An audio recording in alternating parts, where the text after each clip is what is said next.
കൊലപാതകങ്ങൾ നമ്മുടെ നാട്ടിൽ ഏറ്റവും വ്യാപകമായി കൊണ്ടിരിക്കുകയാണ്. ഏറ്റവും ഒടുവിൽ ഇന്ന് കണ്ണൂരിൽ ഒരു BJPയുടെ മുൻ വനിതാ നേതാവിനെ തന്നെ 3-ാം പ്രതിയായി കേസിൽ അറസ്റ്റ് ചെയ്തിരിക്കുകയാണ്. കാരണം അവരുടെ ഭർത്താവിനെ കാമുകനുമായി ചേർന്നുകൊണ്ട് കൊല നടത്തിയിരിക്കുന്നു. അതായത് കാമുകന് കൊല നടത്താനുള്ള എല്ലാ സാഹചര്യങ്ങളും ഒരുക്കിയിരിക്കുന്നത് ഈ ഭാര്യയാണ് എന്നുള്ളതാണ്. എന്താണ് സംഭവിക്കുന്നത്? ഇതുപോലെയുള്ള ഒരുപാട് അവിഹിത കൊലപാതകങ്ങൾ നമ്മുടെ നാട്ടിൽ നടന്നുകൊണ്ടിരിക്കുകയാണ്.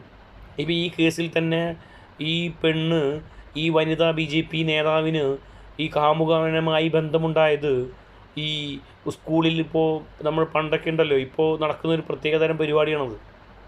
എന്താണ്? സ്കൂളുകളിൽ നമ്മൾ പഠിച്ച കാലത്തുണ്ടായിരുന്ന നമ്മളെ കൂട്ടുകാരൊക്കെ ഒരുപാട് കാലങ്ങൾക്ക് ശേഷം നമ്മൾ കാണുന്നു. ഒരുപാട് കാലങ്ങൾക്ക് ശേഷം അവരുമായി ഒത്തുചേരുന്നു. അങ്ങനെ ഒത്തുചേരുന്ന ഘട്ടത്തിൽ നമ്മുടെ പഴയ പ്രണയങ്ങൾ പുറത്തേക്ക് വരുന്നു. ആ പുറത്തേക്ക് വരുന്നതിൻ്റെ അടിസ്ഥാനത്തിൽ ഒരു ബന്ധം പുനഃസ്ഥാപിക്കപ്പെടുന്നു. എന്നാൽ ഈ ബന്ധം പുനഃസ്ഥാപിക്കുന്ന ഘട്ടത്തിൽ ഇവർക്ക് ഒരു ഭർത്താവും ഒരു 2 മക്കളും 3 മക്കളൊക്കെ ഉണ്ടാവും. ഇതിപ്പോൾ പെണ്ണിൻ്റെ കാര്യം മാത്രമല്ല, ഈ ഒരു 40 വയസ്സുള്ള ഒരു വനിതയോടെ ഒരുമിച്ച് പിടിച്ച് പുരുഷനക്ക് 40 വയസ്സുണ്ടാവും. 40 വയസ്സുള്ള പുരുഷനും ഉണ്ടാവും ഈ പറഞ്ഞ പോലെ കുട്ടികളും മക്കളും ഭാര്യയൊക്കെ. അങ്ങനെ ഇവർ തമ്മിൽ പ്രണയബദ്ധരാകുന്നു.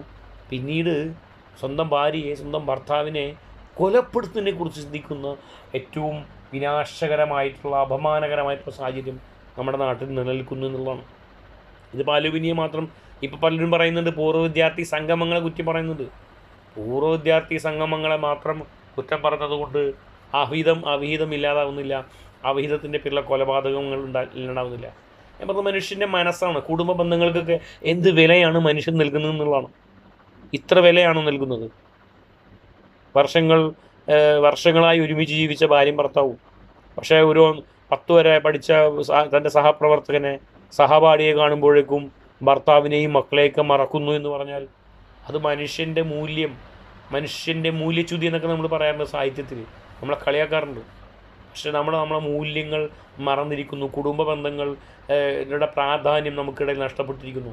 അതിനൊന്നൊരു പ്രാധാന്യമില്ല. വെറുതെ ഇങ്ങനെ കുറേ തിന്നുക, കുറേ അപ്പിടുക, കുറച്ച് പൈസ ഉണ്ടാക്കുക എന്ന നിലയിലേക്ക് മാത്രം മനുഷ്യൻ അധപ്പതിക്കുന്ന അടിസ്ഥാനത്തിലാണ്.